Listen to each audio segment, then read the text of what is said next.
Supuestamente estamos grabando, la cámara está apuntando para cualquier lado. No me avisarlo.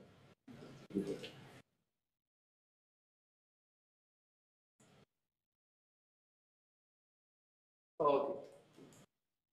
Bien. El tema de hoy vamos a ver otra de las interfaces series que venimos viendo, ya sería la penúltima, ¿sí? Es la interfaz CAN. ¿Qué significa interfaz CAN? ¿Por qué no? Empecemos haciendo un repaso de lo que fue la clase anterior, ¿sí? En la cual hemos visto I2C, que tiene varios elementos que también se utilizan en la interfaz CAN, ¿sí? La interfaz I2C, su nombre provenía de Integrated Circuit, ¿sí? Y se la conocía como IIC, I2C o I cuadrado C, ¿sí? Todas son la misma, ¿sí? Solo que algunos fabricantes le llaman I2C, otros I cuadrado C. Lo van a encontrar escrito también con la I y el cuadradito, el 2 chiquitito arriba, ¿sí? En el superíndice, pero estamos hablando del mismo protocolo, de la misma interfaz, ¿sí? ¿Qué era el I2C? Era un estándar para comunicaciones de corta distancia, ¿sí? No se utiliza en distancias tan largas como el RS232, 422 o 485, pero sí se utiliza para distancias un poco más largas que las que estaba pensado el CPI. ¿Se acuerdan que CPI hemos hablado que era más que nada para comunicaciones entre chips en una misma placa, ¿sí? En el mismo PCB. Bueno, I2C, normalmente dentro de un mismo componente, un mismo dispositivo, ya suele comunicarse, que se yo, mediante flex o algunos cables, o incluso dispositivos que estén conectados en diferentes dispositivos, pero en cortas distancias, ¿sí? La comunicación tenía las siguientes características. Era sincrónica, ¿sí? Por lo tanto, había un clock que normalmente el dispositivo master lo imponía. Era half duplex, a diferencia de CPI, en I2C, yo o hablaba o escuchaba. No podía hacer las dos cosas al mismo tiempo, ¿sí? ¿Se acuerdan que en I2C teníamos un canal de ida y un canal de retorno? Entonces podíamos enviar y recibir datos al mismo tiempo. Era full duplex. Bueno, I2C era solamente half duplex. ¿Por qué? ¿Cuál es la característica principal que evitaba que pueda ser full duplex? Que hay solamente dos hilos, uno para el clock y otro para los datos. Hay un solo hilo para los datos pueden ir en un solo sentido, ¿sí? Era una conexión del tipo multipunto, ¿sí? Eso compartía con I2C, solo que la forma de definir el destinatario era distinta. Era del tipo master-slave, ¿sí? Igual que I2C, y admitía múltiples masters, cosa que SPI, perdón, no hace. En SPI hay un solo dispositivo master y varios esclavos. En cambio, en I2C podíamos tener múltiples masters. Solamente teníamos dos líneas, la línea SDA para los datos y la línea SSL para el clock. Era una interfaz muy simple y de bajo costo, ¿sí? Que había sido diseñada por Philips. Posee un único bus, ¿sí? Que maneja un direccionamiento de 7 bits en la versión estándar, y teníamos una versión extendida también que maneja un direccionamiento de 10 bits. ¿Se acuerdan? Teníamos 5 velocidades de operación, ¿sí? A diferencia de CPI, que CPI era mucho más flexible, permitía cualquier velocidad siempre y cuando los dos dispositivos manejen la misma velocidad. Y era un protocolo bastante simple que tenía un control de flujo. Básicamente generaba un overhead. ¿Se acuerdan cuál era el overhead? La acknowledgement. ¿Cómo? Cuando recibía el acknowledgement. El acknowledge era el principal, ¿sí? Cuando mandaba decía que era read or write también. Claro, el read write, ¿sí? El acknowledge y el direccionamiento. El direccionamiento estaba junto con el bit de read write. Era un byte entero entre los 7 direccionamientos y el bit de read write andaban un byte. Sí. No sé. ¿Qué pasa? Porque principalmente el control de flujo tenía el clock stretching, que era el master inicia la comunicación y el slave tiene que escuchar la comunicación, no tiene opción. ¿Sí? Entonces él dictamina cómo se va a comunicar. Ahora, si el slave no tiene tiempo de procesar el dato, puede mantener el clock a nivel bajo para decirle al master: espérame un tantito, ya proceso y te suelto. Una vez que termine de procesar, suelta el clock y ahí el master puede enviar otro dato. ¿sí? Esto lo conocemos como clock stretching. Ahora, no sé si vos te referís a eso o al tema del arbitraje. ¿Te acuerdas que era el arbitraje? Cuando tenés múltiples controladores. Cuando tengo múltiples controladores y dos o más quieren comunicarse al mismo tiempo. ¿Sí? ¿Se acuerdan qué pasaba en ese caso? Cuando uno mandaba un 1, ¿sabe? Y el otro había mandado un 0, se daba cuenta y se llamaba. El que mandaba un 1 como que perdía. El primero que soltaba la barra, el primero que mandaba un nivel alto o un 1, como dicen, perdía la puja esa por el canal y cedía el canal al otro. ¿Sí? Entonces, si dos dispositivos tienen que mandar dos datos distintos, en algún momento uno va a mandar un 1 y el otro un 0, porque son datos distintos, ¿verdad? ¿Sí? Entonces, en el momento que se mande esa diferencia, el que mandó el 0 mantiene el uso del canal y el que mandó el 1 lo cede y reintentará luego. ¿Sí? Ahora, ¿qué pasa? Había puesto el ejemplo yo si dos mandaban exactamente el mismo dato. Por ejemplo, yo y vos le decimos 33 años. ¿Quién gana el arbitraje? Si el dato es el mismo. Los dos mandan. Y los dos lo mandan, ¿sí? ¿Y hay algún problema con que él reciba un 33 sin saber bien de quién vino? O sea, en realidad lo manda uno, pero además el dato es el mismo. Los dos lo mandan, porque los dos están agarrando, soltando la barrita al mismo tiempo, los dos transitores están cerrando y abriendo al mismo tiempo. Entonces los dos han impuesto el dato. ¿Sí? Y a él le llegó el dato. Ahora, para él llegó el 33 y él necesitaba un 33. ¿Listo? Ok. Ahora, ¿de quién llegó el 33? En principio no importa. Mi 33 vale lo mismo que el 33 de él. Ahora me pueden decir, bueno, pero si él tiene que responder algo de ese 33, ¿cómo sabe a quién responderlo? ¿O no? Bueno, si el dato es una solicitud que requiere respuesta, tengo que haber mandado mi dirección para decirle a quién le tiene que responder. Y si yo mandé mi dirección y él mandó su dirección, el dato no fue el mismo. Entonces en algún momento se perdió el arbitraje. Alguien ganó. ¿Se entiende? En la diferencia del direccionamiento, ¿sí? Hubo en algún momento que yo mandé un 1 y él un 0, entonces él se quedó con el canal y yo perdí, o viceversa. ¿Se entiende? Si el dato era exactamente el mismo, no hay diferencia de quién lo recibe. ¿Sí? ¿Estamos de acuerdo con eso? Esa es la parte de arbitraje. Por eso cuando me he dicho el control de flujo no estaba seguro a cuál de las dos te referías, si al clock stretching o al arbitraje. Por dudas, ya me repaso. Bien.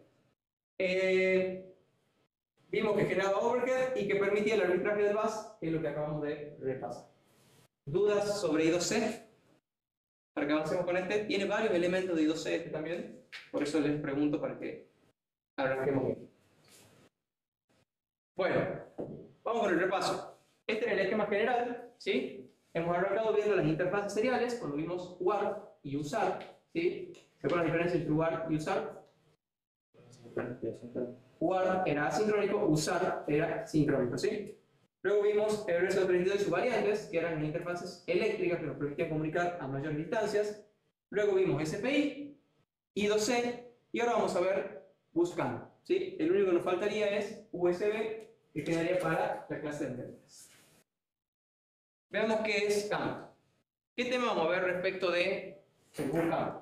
Las características generales, los diferentes esquemas de conexión, las tramas, ¿sí? Cómo se genera la sincronización y el arbitraje de los datos, el control de flujo, cómo se controla la ida y venida, digamos, el sentido y el flujo de los datos, y las diferentes variantes que tenga el buscam, porque hay una variante que vamos a ver al final que le permite mayor flexibilidad. ¿Qué significa CAM? Controller Area Network, ¿sí? Es un estándar ISO 11898 que se generó en el año 2003. Lo originó Bosch a mediados del año 1980 e inicialmente fue pensado para automóviles, ¿sí? ¿Por qué para automóviles? ¿Qué diferencia tendrá el automóvil con cualquier otro entorno? Ruido, ¿sí? Los automóviles tienen mucho, pero mucho ruido. ¿Por qué?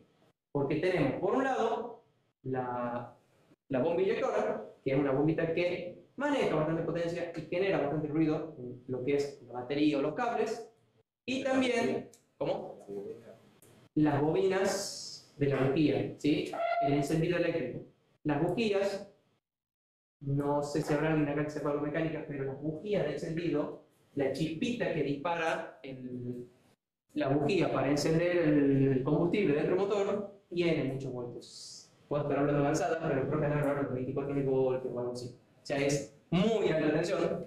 No creo que son datos que necesitan anotar, pero bueno, al ser tan alta tensión, genera campos magnéticos bastante grandes, ¿sí?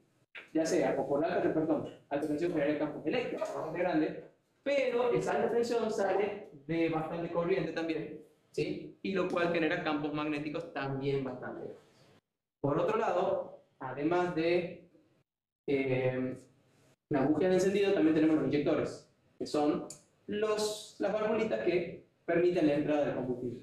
Y eso también genera mucho ruido. Entonces tenemos muchas fuentes que manejan mucha corriente eléctrica. ¿Por qué? Porque el auto trabaja con 12 voltios. O sea, es poca tensión, para generar mucha corriente, mucha potencia necesitamos bastante corriente, ¿sí? Por eso si alguna vez han visto los cables que llevan las baterías son cables de bastante buen porte, ¿sí? Y al tener mucha corriente tenemos muchos campos magnéticos.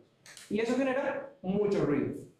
Sí, entonces, la idea de CAN fue generar un protocolo con muy buena inmunidad a el ruido, ¿sí? A entornos que manejen mucho nivel de ruido. Por eso fue pensado idealmente para automóviles. Hasta el día de hoy, todos los autos tienen un bus CAN, ¿sí? Cuando de repente toda una parte del auto, todos los sensores empiezan a marcar cualquier cosa y se vuelven chiflados, es porque se cortó el bus, ¿sí? O algo está fallando en el bus. ¿Alguna vez vieron cuando le conectan el escáner al auto? El escáner, bueno, no es más que otro periférico que se conecta al bus CAN y empieza a recopilar todos los datos del bus. Básicamente es eso, ¿sí? Más o menos complejo, pero en resumen, como para resumirlo, es básicamente eso. Se conectan al bus CAN y van recopilando toda la información, ¿sí? Tiene direcciones y 12. Tiene direccionamiento. Ya vamos a ver la trama, vamos a ver varias cositas y después vamos a ver la trama cómo está formada, ¿sí? Permite comunicar múltiples subsistemas diferentes entre sí a través de un único bus, ¿sí? Como les decía, tenemos un único bus de donde se van a colgar todos los dispositivos, ¿sí? La idea es que compartan justamente el medio. Permite... Es usado principalmente en ambientes ruidosos, se ve que se me ha dado vuelta un poco la animación. Usado principalmente en ambientes muy ruidosos o industriales como vehículos, ascensores, los ascensores también utilizan este protocolo, equipos médicos y robótica. Robótica también, por los actuadores, por los motores, ¿sí? Obviamente tiene niveles de ruido bastante altos y es bueno utilizar un protocolo que sea bastante inmune al ruido. Permite varios dispositivos master, ¿sí? Con un esquema de prioridades, ya vamos a ver cómo se define la prioridad, y la comunicación es asincrónica, ¿sí? No hay sincronismo en este caso, no hay un clock.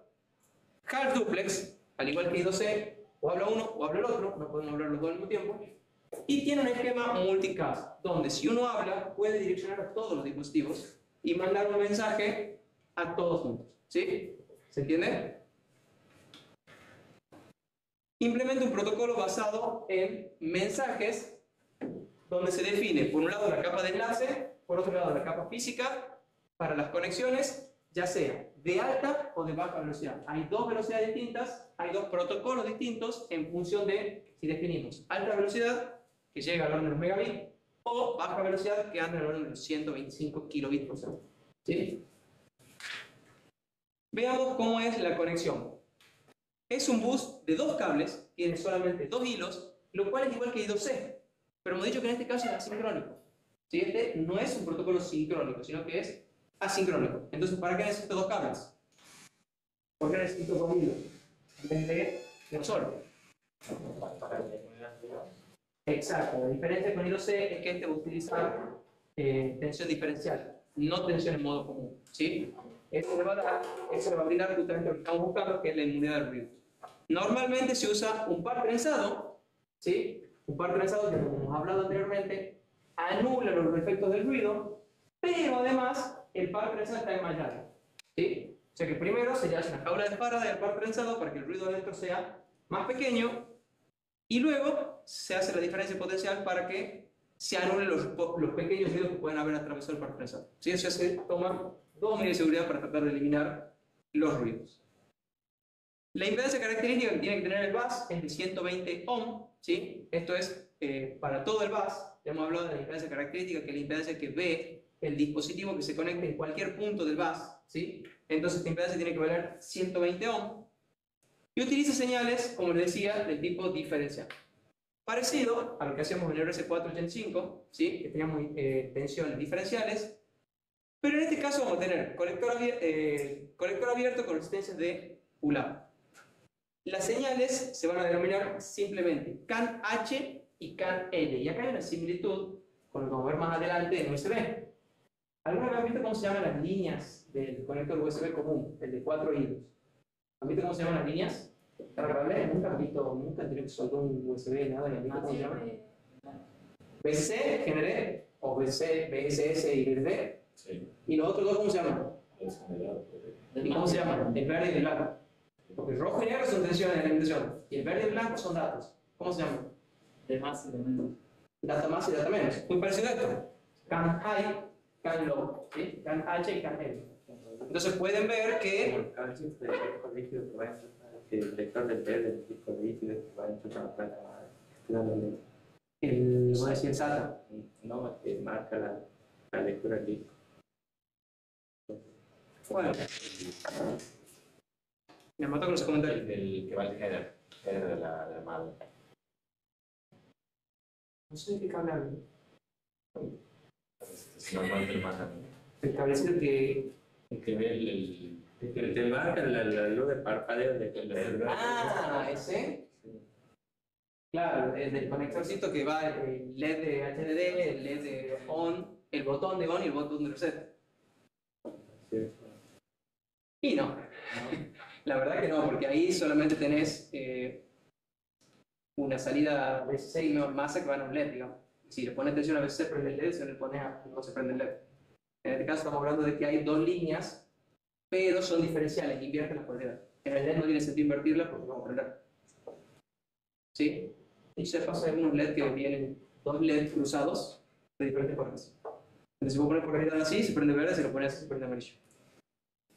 O rojo. Pero están buenos esos LED de dos patas de dos colores. Y si quieres combinar los colores también no puede poner dos tensiones, a menos que lo haga doble rojo. Ahí prendería la combinación de los dos colores. Bien. Bueno, como ven, estamos hablando de comparar CAN con lo que era I2C, pero ya estamos teniendo algún elemento de lo que sigue, que va a ser USB, ¿sí? Bien, en estado inactivo, que también le llamamos estado recesivo, o al enviar un 1, CAN H tiene que ser menor o igual que CAN L, ¿sí? Tiene sentido, ¿sí? Si yo estoy en estado de reposo, al CAN H, CAN high, el mayor, bueno, lo dejo igual que el menor, lo hago menor. Entonces, si el mayor es menor que el menor, si CAN es menor que low, ¿sí? Estoy en estado recesivo, no estoy haciendo nada, ¿sí? Y ahí es cuando se envía un 1, justamente. ¿Se entiende? Ahora, en estado activo es cuando se cumple que CAN H justamente sea mayor que CAN L, ¿sí? De ahí, por lo menos a mí, me resulta más fácil entender así cómo tiene que ser. Cuando yo quiero mandar un estado activo, cuando yo quiero agarrar la barra y bajarla, como era en I2C, necesito que se cumpla que CAN H alto sea mayor que CAN bajo, ¿sí? Que CAN L. ¿Se entiende? Por lo menos esa es una de mis reglitas memotécnicas. La conexión va a ser diferente según la velocidad pretendida, ¿sí? Vamos a ver que hay dos topologías distintas de conexión en función de la velocidad que nosotros quieramos. Bien, ¿cómo es la conexión? Simplemente tenemos dos cables del bus, tenemos resistencia de terminación, ¿de qué valor será? 120 ohms, porque es la resistencia característica de la línea, ¿sí? Y cada dispositivo se cuelga simplemente del bus con los dos conectores. Simplemente eso. No hace falta más conexionado que colgarse del bus con esos dos cables, ¿sí? Este tipo de conexionado nos permite velocidades de hasta 1 megabit por segundo, según la norma ISO en cuestión. Nos da una conexión lineal con resistencia de 120 ohms en cada extremo, y la longitud máxima es hasta de 40 metros para 1 megabit por segundo. Se imaginarán que 40 metros para un auto, para un automóvil, es más que suficiente para darle la vuelta al auto y colgar todos los sensores del mismo, ¿sí? Para menores velocidades se permiten mayores, asumo que debe decir, distancias. ¿Tiene la diapositiva impresa? ¿Qué? No, también lo cortaron. ¿También está acordado? Corta así con La menor velocidad permite mayor longitud. Longitud, tiene mucho más sentido esos 4 parámetros. Gracias. Bien. Veamos cómo es la conexión de alta velocidad. Si seguimos con la conexión de alta velocidad, veamos cómo sería ahora los valores de tensión. ¿Sí? Si yo quiero transmitir un 1, que hemos dicho que es el estado de reposo recesivo, ambas líneas transmiten 2,5 voltios. ¿Sí? Entonces, como ambas líneas transmiten 2,5 voltios, CAN H es igual a CAN N, está en estado de reposo, yo tengo un 1. ¿Sí? Si quiero transmitir un 0, se impone para CAN H 3,5 voltios y para CAN L 1,5 voltios. ¿Sí? Eso me da una diferencia, una tensión diferencial aquí de 2 voltios. ¿Sí? Y eso es lo que se va a representar como un 0. ¿Se acuerdan la analogía que hacíamos en C de la barrita que la bajábamos? ¿Sí? Bueno, acá podemos hacer lo mismo, pero son dos barritas que yo las tengo que abrir. Entonces, si yo no las abro, se cierran. Tiene un resorte que las cierre. Ahora, si yo quiero transmitir un 0, abro las dos barras. Cuando quiero transmitir un 1, suelto las barras. ¿Sí? Entonces las abro o las suelto. Las abro o las suelto. Y funciona así, justamente, de nuevo, para evitar la colisión. Si dos dispositivos quieren ocupar el bus al mismo tiempo, ¿sí? Entonces tenemos que proteger para que no se queme algo. Vamos con el mismo ejemplo. Si las barras hay que abrirlas y cerrarlas, no se cierran solas, ¿qué pasa si yo la quiero abrir y Luca la quiere cerrar? Seguramente Luca me va a ganar, o se va a romper las barras si es de maderita o algo así. ¿Sí? ¿Se entiende? Y si se rompe la barra, se rota el bus. Entonces, para evitar esto, ¿qué hacemos? Uno solamente puede abrir la barra. Nunca la puede cerrar. Se cierra solita cuando lo suelto. Ahora, si los dos la abrimos al mismo tiempo y yo la suelto, queda abierta porque la mantiene abierta. ¿Sí? Pero yo no puedo imponerle a la barra que se cierre. No puedo imponer volver a estado de reposo. ¿Sí? Yo lo único que hago, por eso se llama estado dominante, donde yo impongo algo y luego suelto. ¿Sí? Y la línea vuelve al estado. ¿Sí? Obviamente con resistencia de pull-up y de pull-down, transistores en fuente y subida. ¿Sí? ¿Se entiende?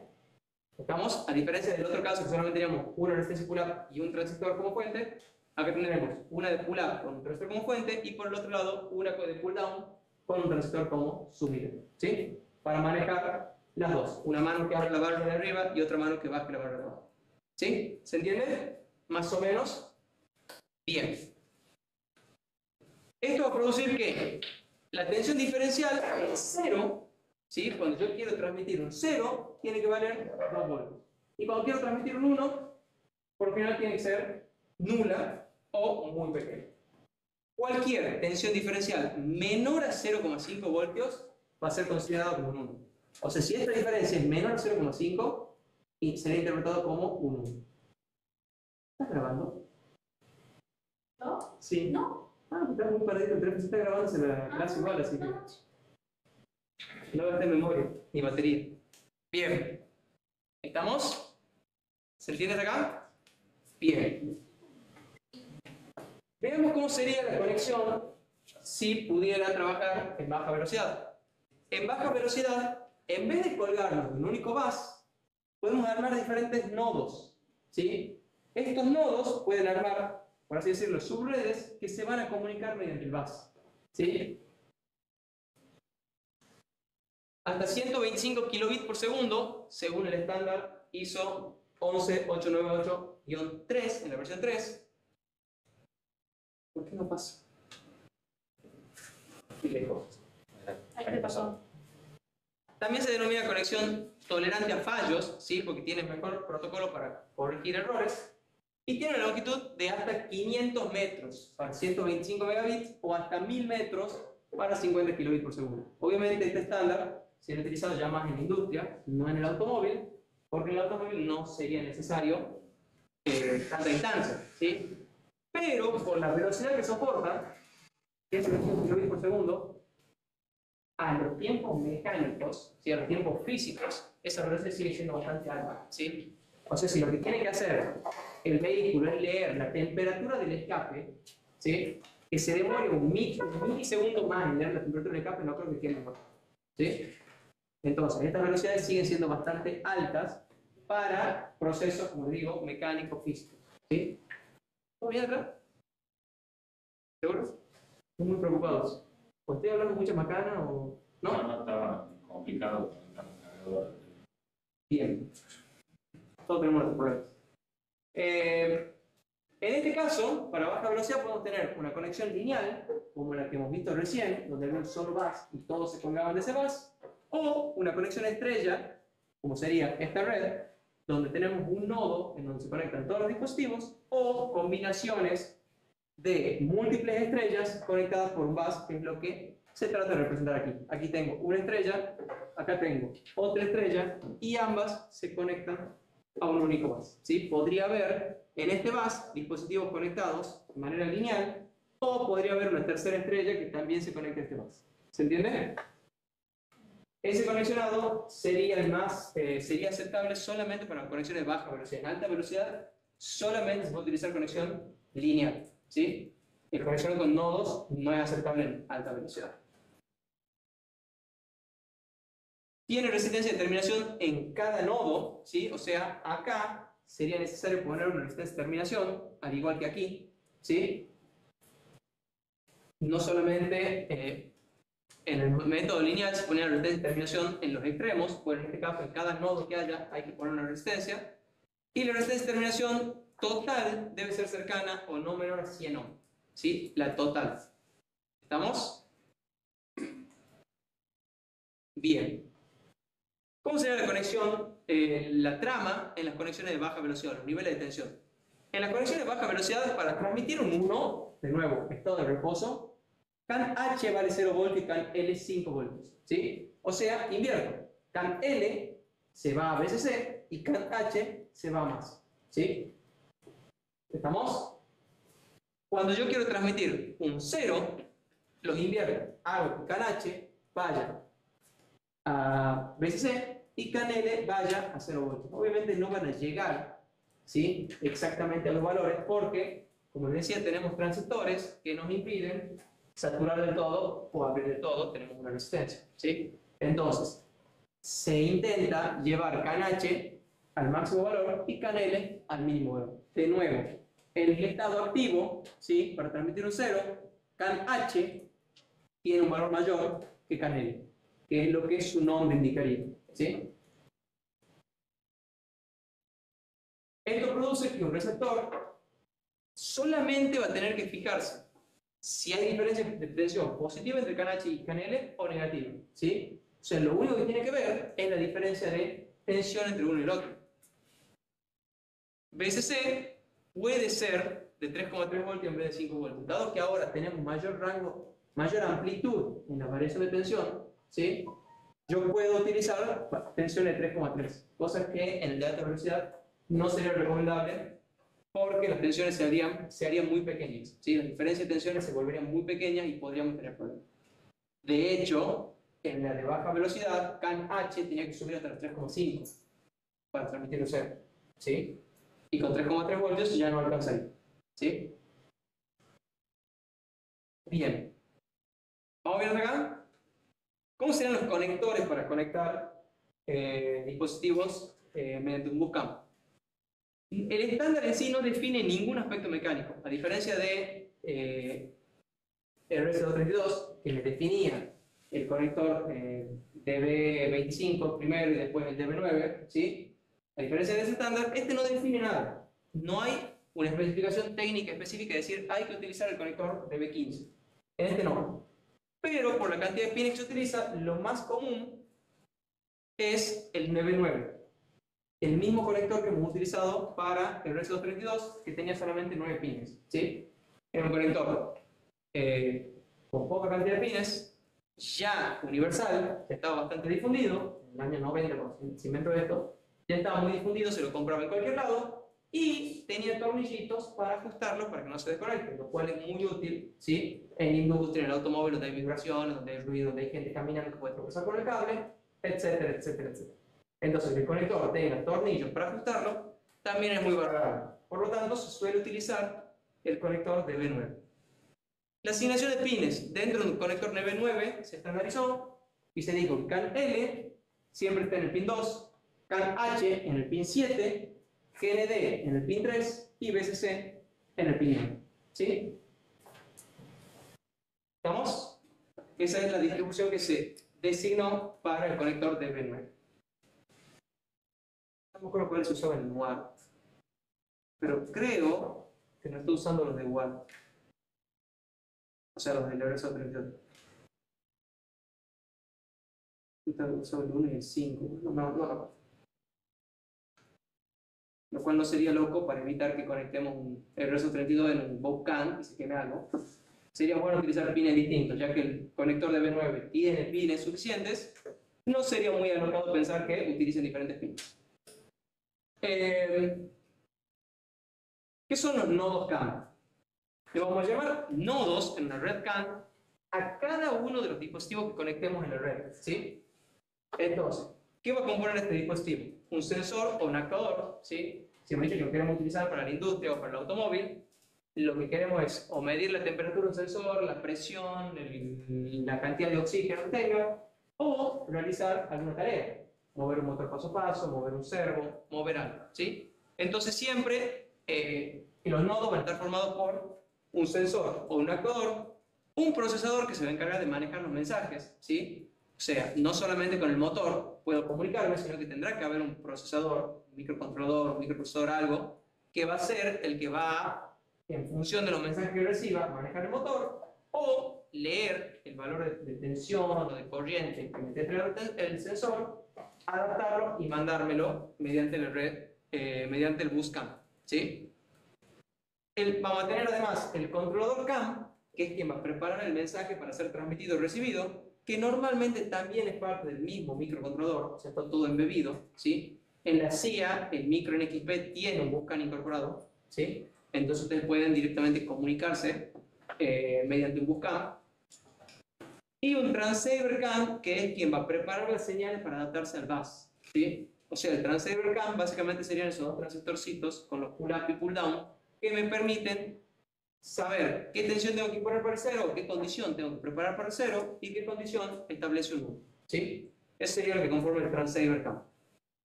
Y usualmente eso sí no es parte del microcontrolador, sino que tiene que ser un circuito externo, ¿sí? Algunos micros sí lo incluyen como parte de la electrónica interna del micro, pero la mayoría no. Entonces la parte del transceiver sí hay que incorporarla, ¿sí? ¿Vamos bien acá? ¿Quieren que descansemos 5 minutitos?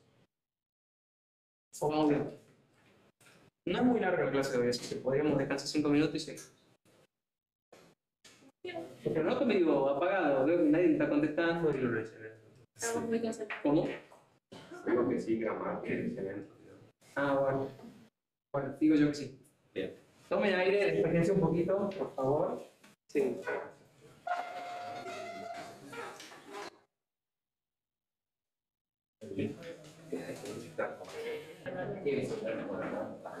Digamos. Todo lo que veníamos viendo hasta ahora, ¿sí? O sea, cómo se forman las tramas, los niveles de tensión y el conector que se utiliza, conforma lo que es la capa física del estándar, ¿sí? Del CAN. Y ahora, de esta parte se encarga la norma ISO 11989-1, ¿sí? Que me define el bit timing y la sincronización, cómo se arma la trama de los mensajes, el arbitraje, porque acá también tenemos arbitraje, igual que en I2C, el control de flujo, que ya vamos a ver cómo se realiza, y la detección de errores. Eso sí tiene este protocolo, que tiene un campo de CRC para poder detectar y o corregir errores, ¿sí? Bien, veamos cómo son las tramas. Las redes CAN soportan dos formatos distintos de tramas. Por un lado, la estándar o base, que se define como CAN 2.0A, y por otro lado, la extendida, que la definen como CAN 2.0B. Uno esperaría que sea 3.0, pero no. Tenemos el 2.0A y el 2.0B. La única diferencia entre ambos es el tamaño del campo identificador. ¿Qué será el campo identificador? Es el campo de direccionamiento, ¿sí? O sea, donde yo defino la dirección a la cual estoy enviando el mensaje. Si tengo un campo más grande, me permite conectar mayor cantidad de dispositivos, ¿sí?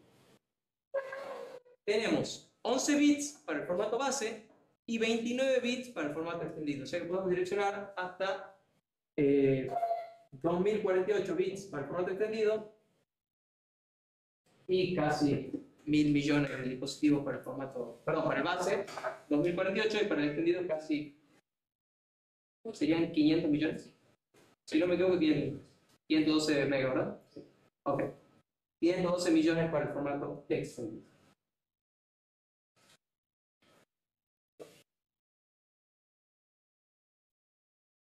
¿Cómo distinguimos uno o el otro formato? Lo vamos a hacer mediante un bit, ¿sí? Que se transmite denominado IDE, Identifier Extension Bit, ¿sí? Vale 0 si queremos el formato base y vale 1 para el formato extendido, ¿sí?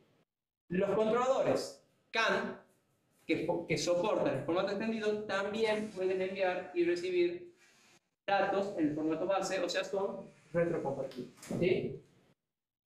Lo cual me parece una muy buena idea por parte del señor CAN. El ID que tengamos en el bus debe ser único para cada dispositivo. ¿Por qué? Porque es el ID que vamos a utilizar para direccionar a quién va el mensaje, ¿sí? O a quién estoy haciendo la solicitud del mensaje. Entonces, cada dispositivo tiene que tener un ID único dentro de la misma red, ¿sí? Bien, tipo de tramas. Las tramas CAN soportan 4 tipos diferentes de tramas. Por un lado tenemos la trama de datos, ¿sí? Que básicamente yo quiero enviar un dato, incluyo este dato en una trama y la mando. Las tramas remotas, que son para solicitarle la transmisión a un ID determinado, o sea, yo le voy a solicitar datos a un determinado dispositivo, ¿sí? También se llaman tramas de request. Las tramas de error, que es cuando algún nodo detecta algún error, envía una de estas tramas con alguna identificación del tipo de error que haya sucedido. Y tenemos las tramas de sobrecarga, que es un recurso interesante que es parecido al clock stretching que hacíamos en I2C. Esta trama de overload sirve para insertar un retardo entre diferentes tramas de datos o remotos.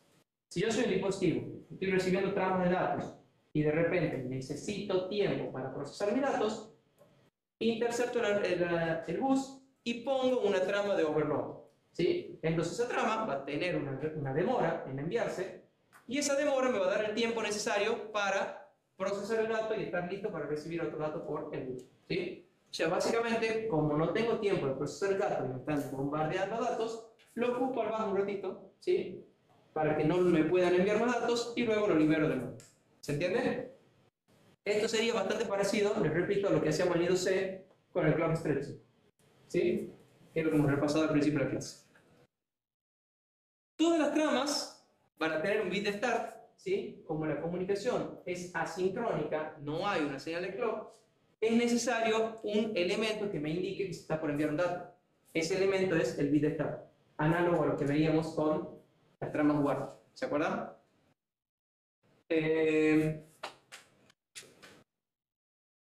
bit es un 0, ¿sí? Recuerden que la red en estado recesivo está a 1, entonces lo lógico sería que antes de empezar a enviar datos yo abro las barritas, ¿sí? Mando un 0, como para que todos paren las antenas y digan, para, viene un dato, veamos qué es lo que está mandando. Y de ahí vendrá seguramente el identificador para ver si el dato es para mí o no. Entre dos tramas de datos o remotas se deja un campo de 3 bits llamado interframe spacing, que sería parecido a los bits de stop. ¿Se acuerdan que en WARP teníamos un bit de start, 2 bits de stop? ¿Sí? O un bit de start y un bit de stop. Bueno, ¿para qué ponemos el segundo bit de stop? Para dejar un tiempo más largo entre tramas para que los dispositivos puedan procesar los datos. Bueno, acá sucede algo parecido. Se deja siempre entre dos tramas de datos o remotas un espacio de 3 bits que se llama IFS, ¿sí? Todos estos bits tienen que valer 1, ¿sí? O sea, es un tiempo donde la red se la deja en estado recesivo igual a la duración de 3 bits. Y acá tenemos el esquema de la trama, ¿sí? ¿Cómo está formada la trama? Primero que nada tenemos el start of frame, que lo hemos mencionado recién. Luego tenemos el ID, que es el Standard Identifier, por eso en este caso es de 11 bits. Si estuviéramos hablando de una trama extendida, sería de 29 bits. Luego tenemos el RTR control, ¿sí? Que es el bit que me va a decir si esto es un request o no. ¿Sí? Si este bit vale 0, indica que se está enviando datos. Si lo ponen en 1, es porque estoy solicitando datos a alguien. Pregunta, ¿quién prendió los aires? Yo. Ah. Digo, estaban prendidos cuando entramos. No, yo no los prendí. Bien. A petición de algunos. No, vi que todo el mundo estaba poniendo los buses. Digo, ¿por qué se ponen los buses? Está fresco. Bueno, se lo puede pagar. ¿Lo tengo prendido? ¿Lo pago? También tomo bien. ¿A nadie le hace frío? No. Yo creo que tiene prioridad el frío, digamos. Si me hace calor, bueno, nos podemos aguantar un poquito. Si me hace frío, me voy a enfermar. Prefiero que pase un poquito de calor o un poquito de frío. Prioridades, como el ID, que tiene cosas que me quedan prioridades. Bien. No pasa nada. Abren abiertamente, no hay problema. Ok. Me encanta, chico. Bueno, tenemos un campo de control conformado por 6 bits, ¿sí? ¿Qué elemento tiene ese bit? Primero que nada tiene el IDE, el identifier de extensión, ¿sí? Que ocupa un bit, y luego tenemos un campo de DLC, que es el Data Length Code, que tiene 4 bits. ¿Qué me indican esos 4 bits? Me indican la longitud que va a tener el campo data expresado en bytes, ¿sí? O sea, yo no puedo enviar 12 bits de datos. No, o envío un byte o envío 2 bytes. O sea, envío 8 o 16 bits, ¿sí?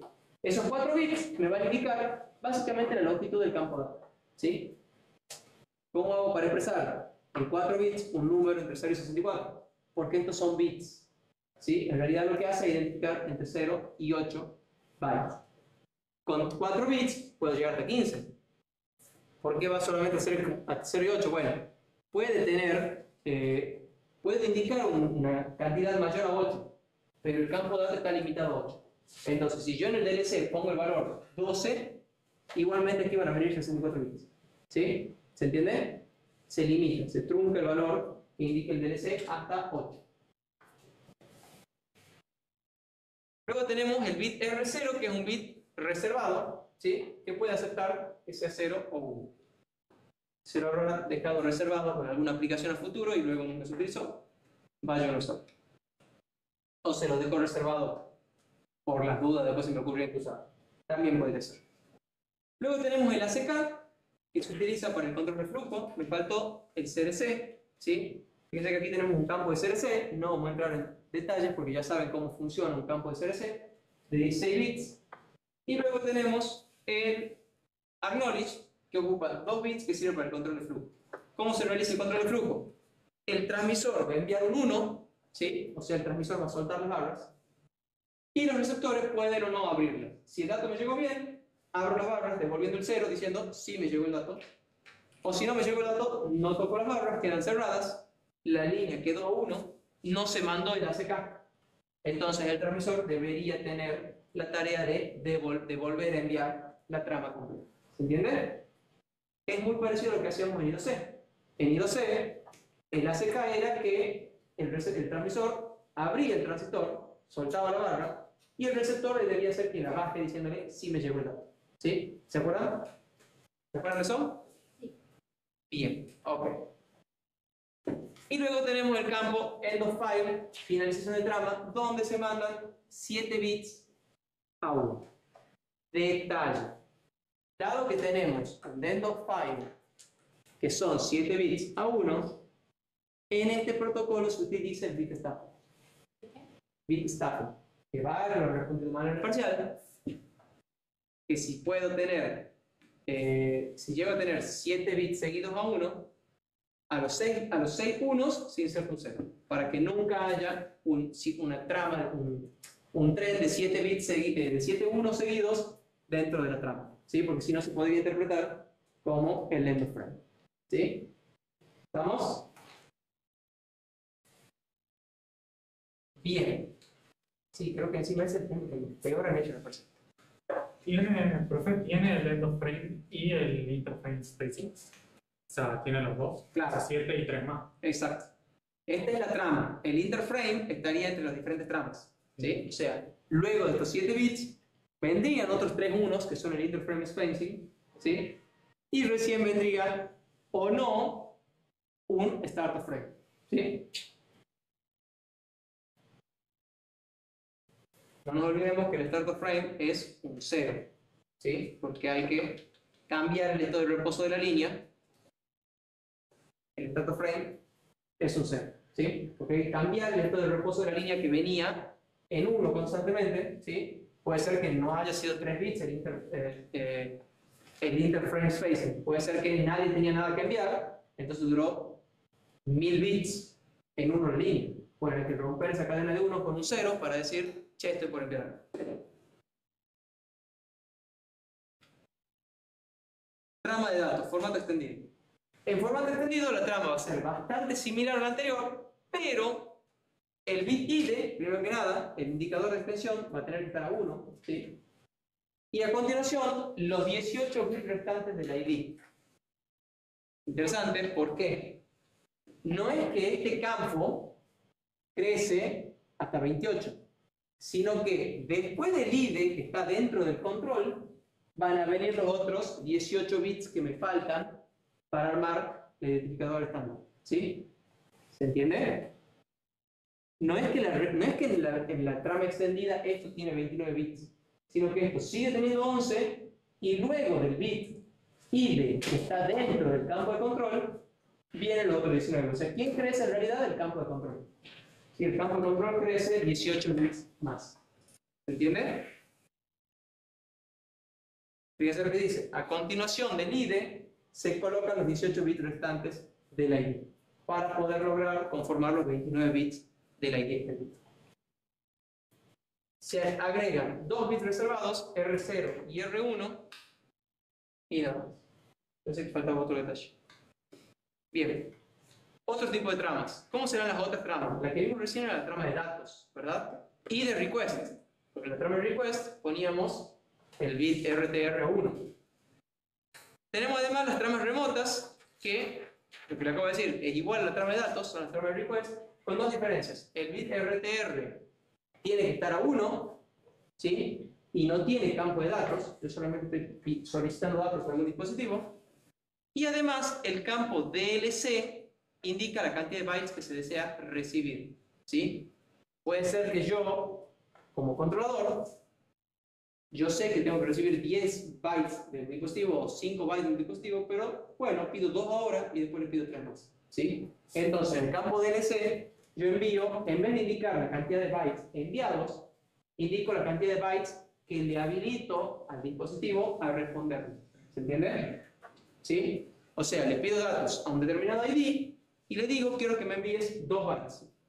¿Sí? Puede ser que en esos 2 bytes él me diga, che, me falta enviar 3 más. No sé. Eso dependerá de la aplicación del usuario. Pero el protocolo establece este método. Luego tenemos las tramas de error, que solamente consisten en 2 campos. Los flags de errores, que son entre 6 y 12 bits, ¿sí? Para poder indicar la causa del error.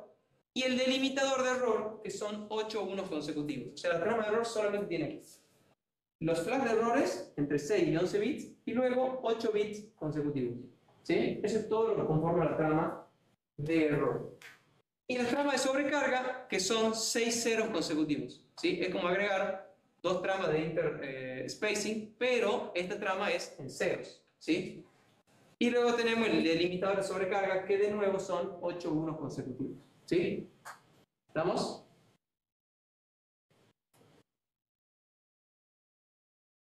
Una trama de sobrecarga normalmente se inicializa si se detecta un 0 en medio del espacio entre tramas.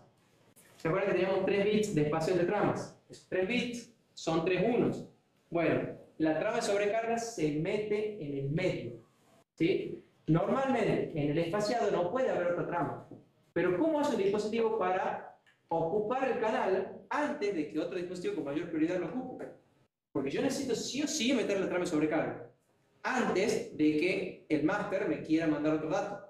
Entonces, ¿cómo hago para asegurarme establecer el estado de sobrecarga antes de que él me mande el dato? Bueno, en medio del interframe spacing, ¿sí? Ahí meto la trama de sobrecarga. ¿Se entiende? ¿Se entendió seguro o quiere que lo haga gráficamente? Veamos. teníamos la trama, ¿verdad? Y siempre teníamos a continuación 3 unos y recién teníamos la trama siguiente. Era así, ¿verdad?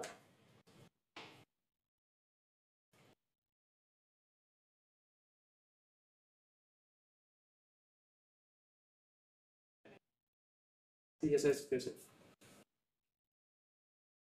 Ahí va, qué lindas tramas. Ok. Teníamos luego una trama que tenga el end of frame y antes del bit de start of frame, teníamos 3 bits de interspacing. ¿Sí? Bueno, a la mitad de la trama de interspacing es donde se va a colar la trama de overload. ¿Sí? Acá yo voy a poner la trama de overload. De esa manera, siempre voy a marcar la sobrecarga antes de que un dispositivo quiera ocupar la red. ¿Sí? O sea, esto me permite darle una prioridad mucho más alta a las tramas de sobrecarga que a cualquier otro tipo de trama. ¿Sí? Las tramas de error se tienen que mandar siempre respetando el interfacing. Las tramas de error siempre se inician después de estos 3 minutos. Las tramas de datos o de request también tienen que esperar que se termine de enviar los 3 minutos. ¿Sí? En cambio, esta trama, no. A la mitad de la trama de interspacing llamaba, estoy diciéndolo muchas veces, no estoy seguro si se llamaba así. Interframe. ¿Cuál es la letra? Las 3 letras.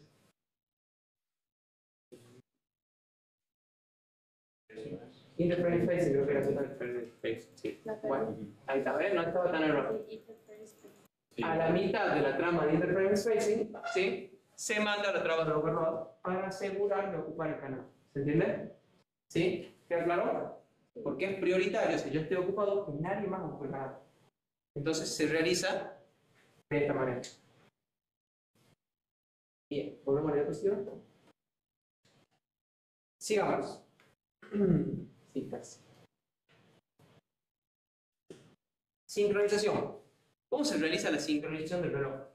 En este caso, ya saben que es un elemento crítico para que los datos sean recibidos correctamente, que los dos dispositivos estén sincronizados. O sea, si yo mando un 0, el otro dispositivo tiene que estar atento para esperar ese 0, y si luego cambio un 1, tiene que estar atento para esperar ese 1.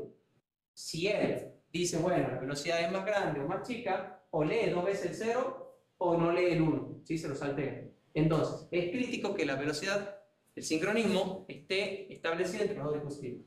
¿Cómo se realiza? En este caso, donde yo no tengo una señal de clock. En el CPI era fácil, hay una señal de clock. En I2C era fácil, hay una señal de clock. En este caso no hay clock. Entonces, ¿cómo hacemos? Todos los nodos conectados deben operar a la misma velocidad de transmisión. Chao, o sea, todos tienen que estar configurados para la misma velocidad. La sincronización se realiza con cada transición a 0. O sea, cada vez que las barritas se abren, se mide cuánto tiempo hubo desde la última vez que se abrieron. Y ese tiempo tiene que ser un múltiplo del tiempo de bit. ¿Sí? Porque se han mandado n unos en el medio. Entonces tiene que ser un múltiplo del tiempo del bit.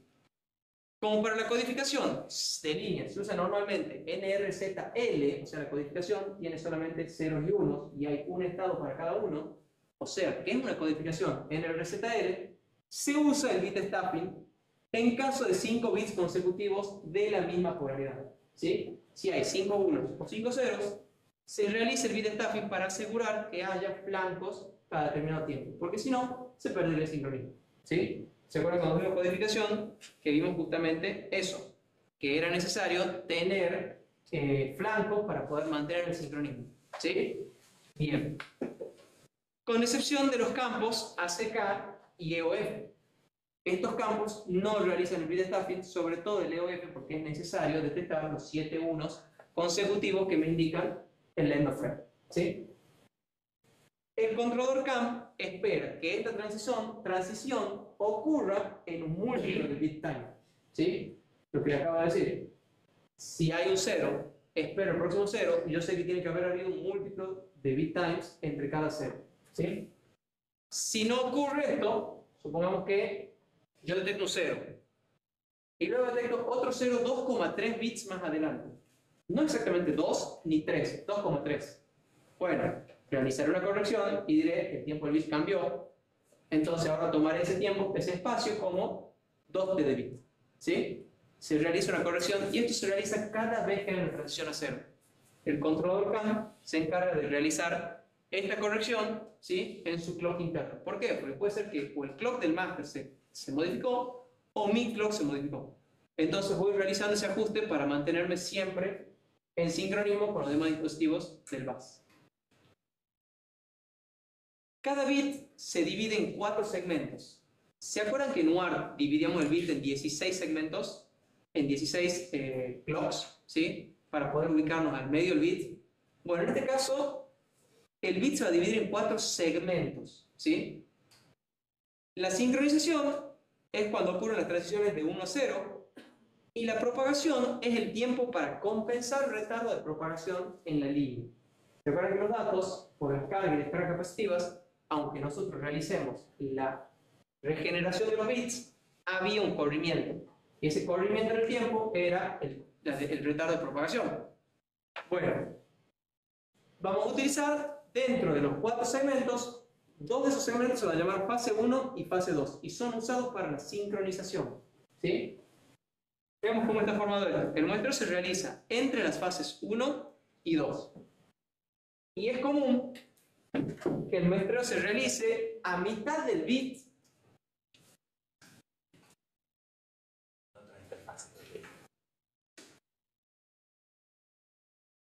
no se realice, claro. En este caso, el muestreo que estaba buscando en el parásito no se realizaba. El muestreo en este caso no se realiza a la mitad del bit, sino que, como tenemos primero la sincronización, luego la propagación y por último las 2 fases, el muestreo se realiza un poco corrido de la mitad del bit, ¿sí? No se realiza exactamente al centro del bit. Veamos cómo sería. Un bit va a estar formado por 4 fases: el sincronismo, la propagación, fase 1 y fase 2. Y en este punto es donde se va a tomar el muestreo, entre la fase 1 y la fase 2, ¿sí? O podría decirse que el punto donde se toma el muestreo es quien separa la fase 1 y la fase 2, ¿sí? Además de dividirlo en fases, a cada una de estas 4 etapas la dividimos en lo que llamamos cuantas, ¿sí? La cantidad de intervalos es dependiente del controlador CAN, o sea, en función del controlador CAN, vamos a dividir en diferentes cantidades de cuanta cada una de estas etapas del bit, ¿sí? Fíjense que en este caso, por ejemplo, a la sincronización se le asignó una cuanta, a la propagación 3, a la fase 1 3 y a la fase 2 3. Entonces, el bit entero se dividió en 10 cuantas, ¿sí? Puede ser que algún controlador lo divida en 16, puede ser que algunos controladores lo dividan en algún otro valor. A cada segmento se le va a asignar una determinada cantidad de intervalos, o sea, la cuanta es la subunidad que me permite dividir o manejar diferentes tamaños para cada una de las 4 fases, ¿sí? Y la cantidad de cuantas para cada segmento depende de la velocidad de transmisión y de las condiciones de la red, ¿sí? Puede haber algunas redes que hagan que el sincronismo sea más grande que la propagación, o viceversa, como tenemos en este caso, que la propagación es bastante más grande que el sincronismo. Por ejemplo, si asumimos que el bit se divide en 10 cuantas, podríamos asignarle lo que decimos acá: una cuanta para el sincronismo, 3 para propagación, 3 para fase 1 y 3 para fase 2. ¿Se entiende? Pero no termino de entender ¿Cómo? no termino de entender cuál es la utilidad de las cuantas. Es para subdividir y poder contabilizar exactamente, a ver, ¿cómo sabríamos dónde termina la fase 1? Contando microsegundos. Y bueno, cada cuanta podría ser un microsegundo. O las cuantas pueden ser periodos de clock. Entonces vos sabés que después de un clock terminó el sincronismo, después de 3 clocks terminó la propagación, y después de 7 clocks en total tenés que muestrar el dato, ¿sí? Es análogo a lo que pasaba en UART, donde nosotros dividíamos el bit en 16 para poder contar 8 veces y saber que estamos al centro del bit y ahí muestramos, ¿sí? Sería la subunidad, el submúltiplo, digamos, del tiempo del bit.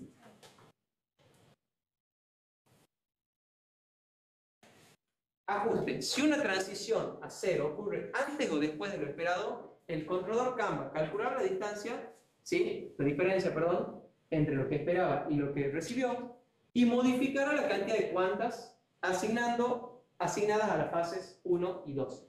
Las cuantas son las que nos permiten manejar ese corrimiento para manejar el tiempo del bit, ¿sí? O sea, ahí también tienen importancia las cuantas. Si yo tengo cuantas más pequeñas, yo puedo hacer un ajuste más fino, ¿sí?, al corrimiento del bit, a la duración de cada bit. Si yo tengo menos cantidad de cuantas por bit, y bueno, el ajuste va a ser bastante más grueso y probablemente va a estar yendo y viniendo con el ajuste, ¿sí? En el ejemplo anterior, si la transición llegara antes, el controlador podría cambiar a 2 cuantas para la fase 1 y 4 cuantas para la fase 2, ¿sí? De esa manera, corrige los errores de sincronismo entre los dos dispositivos. Este proceso, como les decía recién, se realiza cada vez que se detecta un 0. Por lo tanto, los receptores siempre van a tener que estar sincronizados con el transmisor porque, como dijimos recién, se realiza el bit stuffing para evitar que haya más de 5 unos seguidos. Entonces tiene que haber un 0 y por lo menos cada 5 bits se realizará de nuevo el sincronismo, ¿sí? ¿Por qué? Porque tengo que tener sí o sí un 0 mínimamente cada 5 bits, salvo que sea el end of frame, que son 7 unos. Pero si acabamos de recibir el end of frame, no hay mucho problema ya con que me corra respecto del clock porque acaba de terminar la trampa. Cuando comience la siguiente, me volveré a sincronizar. ¿Estamos? Y además, esto evita errores introducidos por ruido en la red. Y me parece que falta algo ahí, ¿o no? ¿Vamos a terminar? Bien. Arbitraje. ¿Se acuerdan lo que era el arbitraje? Lo repasamos hace un ratito, ¿sí? ¿Cómo se realiza el arbitraje en este caso? No va a ser igual que en I2C. ¿Por qué? Todos los nodos conectados al bus deben estar sincronizados para muestrar cada bit al mismo tiempo. ¿Estamos de acuerdo en eso? ¿Sí? Todos tenemos que hablar en el mismo idioma, todos tenemos que hablar a la misma velocidad. Si dos nodos intentan transmitir al mismo tiempo, se impone el de mayor prioridad. En este caso, no es quien soltó los barros primero, sino que es el que gana el bus, es aquel que tiene la mayor prioridad. ¿Y cómo se determina la prioridad? La idea es que aquellos dispositivos que requieran que su mensaje llegue con un menor retardo a destino tengan mayor prioridad. Se pueden haber dispositivos como ¿qué se me puede ocurrir? Algo por temperatura les acabo de decir que no es crítico porque sobrecorriente. Se detectó sobrecorriente en un inyector del motor. Si yo no atiendo eso rápido, se me va a quemar el motor, ¿verdad? Sobrecalentamiento en el escape. Tengo tiempo, ¿sí? Tengo tiempo para atenderlo porque hasta que suba a 10 grados más para quemarse, falta rato. Ahora, si es sobrecorriente, se va a quemar un fusible y eso es mucho más rápido, ¿sí? Entonces, lo ideal sería que al dispositivo que mide la corriente que atraviesa un determinado sensor, ¿sí?, un determinado actuador, se le dé una prioridad mayor que a la sonda que mide la temperatura del caño de escape en el motor, en el vehículo, ¿sí? Entonces, normalmente se le asigna un ID más bajo, ¿sí?, con más ceros a los dispositivos que tienen mayor prioridad, ¿sí? ¿Se entiende? Visto desde este punto de vista, sería muy parecido también a como lo hace I2C. ¿Por qué? Tiene más ceros. Entonces es más probable que tenga la barra abierta más tiempo y el dispositivo con menor prioridad la va a soltar antes, porque tiene más unos, ¿sí? No nos olvidemos que el 0 es abrir las barras y el 1 es soltar, ¿sí? ¿Estamos? Bien. El nodo de menor prioridad automáticamente va a dejar de transmitir y va a intentar una retransmisión 6 ciclos de reloj después de terminar la transmisión del de mayor prioridad. Una vez que el dispositivo de mayor prioridad termine la transmisión, espero 6 ciclos de reloj y voy a intentar de nuevo la transmisión. Si son más de 2 nodos, el proceso es el mismo. Supongamos que son 3 nodos. Los 3 han querido ocupar el bus. Bueno, ganó uno de mayor prioridad. Una vez que este la desocupó, quedan 2. El de mayor prioridad la va a ganar y va a quedar 1. Y el de menor prioridad será el último en enviarlo. Y así se van a ir desocupando, ¿sí?, de la red cada uno de los dispositivos, empezando por el de mayor prioridad y terminando con el de menor prioridad. Esto se va a repetir hasta que solamente quede un nodo transmitiendo y eventualmente cuando se transmita ya no quedará ninguno. Sí. ¿Al IS quién lo pone? O sea, El fabricante. Por lo general, así como en I2C, los sensores que vos comprás, que ya vienen para buscar directamente, no tienes que programar nada, ya traen su ID. Pero Ahora, entonces, ¿cómo estés con el tema de la prioridad? buena pregunta. De hecho, ¿cómo harías para repetir dispositivos? Porque si vos pones dos sensores que les has comprado del mismo vendedor y vienen con el mismo ID y no se pueden repetir. No, pero debe tener. Sí, debe ser Debe ser configurables. configurable. Cada dispositivo tiene su prioridad. Deben ser configurables. Lo más probable es que sean configurables, o sea, debe haber alguna trama para configurarle el ID a cada dispositivo. Y si no, si vos los creaste, bueno. O sea, si cada dispositivo tiene un microcontrolador, el microcontrolador es el que establece el ID. ¿Sí? El que arma la trama, entonces él establece el ID de cada dispositivo. Profe, Sí. esos 6 bits, después de que termine la transmisión, es después del end of frame. Claro, después del end of frame. O sea, es como que se manda una doble trama de inter frame space. ¿Sí? Lo que pasa es que tratando de dispositivos con prioridad alta, uno tiene un poco menos prioridad, entonces espera y estaba esperando que pasen los 6 bits y empieza a transmitir uno con menos Sí, prioridad. sí.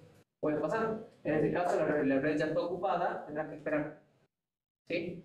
Pero el arbitraje se ejecuta cuando entran dos al mismo tiempo. Lo mismo que pasaba en I2C. En I2C, el arbitraje ocurría cuando los dos dispositivos querían transmitir al mismo tiempo. Si uno entró antes, no hay arbitraje. Porque el segundo, cuando quiere ocupar el canal, dice, uy, ya está ocupado. ¿Sí? Se Bien. empieza a hacer la cola, ¿no? Claro, se van a empezar a encolar los dispositivos esperando ocupar el canal. En algún momento todo va a terminar de transmitir y se va a desocupar. Las tramas de datos contienen un campo de 2 bits para el control del flujo. ¿Sí? Cada nodo que reciba la transmisión, sin errores, va a tener que insertar el 0 en ese momento. O sea, estamos hablando de los bits de acknowledge. ¿Sí? El transmisor envía el 1, ¿sí? Mantiene el 1, y si el transmisor no detecta el 0, sabe que el mensaje no fue recibido. Eso es lo que me explicó recién de los bits de acknowledge, y es muy parecido a lo que pasó en I2C. El transmisor o el controlador enviaba un 1 soltando la barra, y el receptor decidía si la bajaba o no a la barra para decirle si me llegó el dato o no. ¿Sí? En tal caso, lo más común es retransmitir la trama hasta que efectivamente sea recibida y me llegue la señal. ¿Sí? Esto es lo que establece el control de flujo para el buscador. Y por último, CAN-FD. CAN-FD son las siglas de Flexible Data Rate, ¿sí? Que es una mejora, ¿sí? Una evolución del estándar CAN que se dio en el año 2012. ¿Qué ventajas tiene? Es compatible con todas las versiones anteriores. Tiene velocidades que llegan hasta los 5 megabits por segundo. ¿Se acuerdan de la velocidad que llegaba el estándar común? 1 megabit. Y el de baja velocidad, 125K. ¿Sí? O sea, este ya llega a 5 megabits, y que ya estamos en el orden de las velocidades de SPI. ¿Sí? Estamos en velocidades bastante altas. Extiende la longitud de la sección de datos. O sea, ahora la sección de datos pasa de 8 a 64 bytes. Se pueden enviar tramas mucho más largas. ¿Qué ventaja tendría enviar una trama de 64 bytes en vez de enviar 8 de 8 bytes? Vamos a ver qué. Bien, están despiertos. Por lo menos la gente acá adelante. Están raros. ¿Se entiende la respuesta? ¿Sí? Cada vez que yo mando una trama tengo que mandar el ID, el RTR, el Acknowledge, el CRC y el End of Frame. Todos esos datos los tengo que mandar 8 veces si mando 8 tramas de 8 bytes. En cambio, si mando una de 64, todos esos datos los mando una sola vez. ¿Sí? ¿Se entiende? Bien. Permite aumentar la velocidad luego del arbitraje, ¿sí? Y multiplica la frecuencia por un factor que puede ser hasta 8 veces más grande.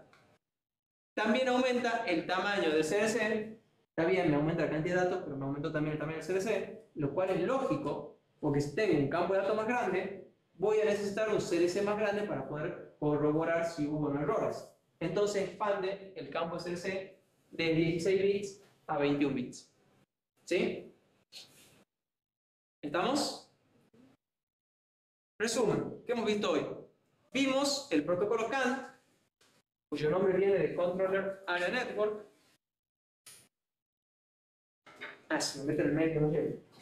Es un estándar para comunicaciones que necesitan, no se ve que tenía metal en el cuerpo, es un estándar para comunicaciones que necesitan ser robustas, ¿sí? Para transmitir en ambientes muy ruidosos, y es una comunicación del tipo asincrónica, ¿sí? No tiene clock, es half duplex, solamente puede hablar un dispositivo a la vez, y es del tipo multicast, donde cuando uno habla, los otros escuchan lo que está pasando acá, ¿sí? Ahora, hay veces que no. Solamente tiene dos líneas, las líneas CAN-H y CAN-L, que son dos líneas balanceadas, se maneja midiendo tensión diferencial entre ambas. Tiene dos esquemas de conexión con diferentes velocidades de operación. ¿Se acuerdan los dos esquemas? Teníamos el esquema lineal, donde teníamos un solo bus y todos los dispositivos colgados, o el esquema donde teníamos los nodos, ¿sí? En cada nodo se colocaba una resistencia de terminación y podíamos tener estrellas en cada uno de los nodos, ¿sí? Y los nodos se conectaban mediante una conexión lineal del bus. Es un protocolo no tan simple como las otras interfaces, ¿sí? Y tiene varios tipos de tramas y bastante overhead. De hecho, de todas las tramas que vamos viendo, de WART, SPI e I2C y CAN, esta es la que más overhead tiene, ¿sí? Permite el arbitraje del bus, permite la detección de errores, cosa que no pasaba en I2C ni en SPI, y permite un control de flujo básico, ¿sí? Gracias al bit de acknowledge que me indica si el dato llegó o no correctamente. Y con eso termino. ¿Dudas? ¿Preguntas? ¿Sugerencias? El idea es sería mi idea si yo estoy transmitiendo algo o la idea de a quién le No, estoy la idea de a quién le mando el dato. En el caso que hagas un request, sí, tiene que ser el dato, la dirección de él, porque tenés que direccionar a quién va el dato. No puedes saber, ¿sí?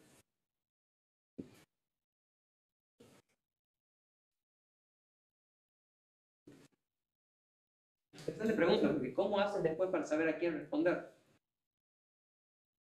Asumo que, dado que es multicast, uno puede hablar, no los escuchan. Supongamos que yo controlador pido un dato, te mando una dirección diciéndote a vos, decime cuánto vale tu temperatura. Y vos después decís tu temperatura. Dado que lo tuyo es una respuesta, un request, quizás no pongas la dirección de a quién va enviado. El tema es que si yo tengo un request, vos tenés que devolver una trama de datos. ¿A dónde ha ido la dirección del remitente? Una pregunta, no me hagas una pregunta. Como verán, no usé un CAN, ¿sí? Y no sé si lo había usado, si lo había usado, CAN no lo utilicé el doble. Por eso no tengo la respuesta. Pero siempre para la clase que viene les averiguo. ¿Escucharon la pregunta todos? Sí. ¿Sí? Bueno, para el miércoles les pago.